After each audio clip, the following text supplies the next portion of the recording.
Chloe, man, nakita mo na naman si Teke. Nakikisilong yan dito at naulan sa labas. Hindi ka na naman tumitigil. Oh, huwag kang aakyat dyan sa electric pan. Ay! Oh no! Yan ang sinasabi ko na eh. Tingnan mo at natumba ng electric pan. Ang taas ni Teke, oh.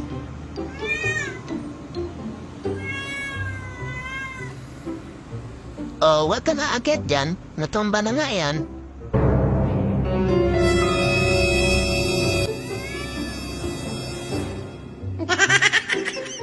Bahala ka dyan, mangangawit na naman ang leeg mo.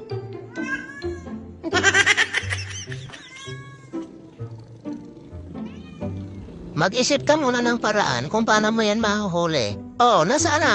Lumipat na nga ng pwesto si Teke. Diyos ka. Aligaga na naman ng isang ito. Ano na? Oh, mataas pa rin eh. Oh, aakyat ka na naman dyan sa bintana, ha? Mababalian ka dyan, sinasabi ko sa'yo. Bagong tubo lang ang buntod ni Teke, uhulihin mo na naman. Oh, ayan na, papunta na doon.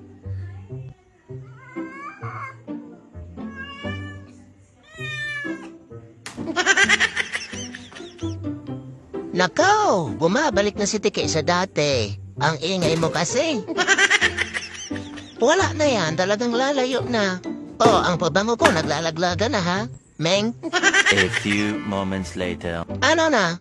Nasaan na si Teke? Nakatakas na? Ang ingay-ingay mo kasi, Meng. Dapat nagko-concentrate ka lang at lalo yung lalayo kapag marinig ka. Oh, dito ka lang. Pupunta ako rin sa labas, manonood ako ng TV. A few moments later. Ay!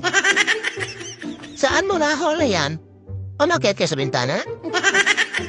Diyos ko, parang kriminal ka dyan sa itsura mo. Akin na yan, bitawan mo na sa Teke at matatagasin na natin.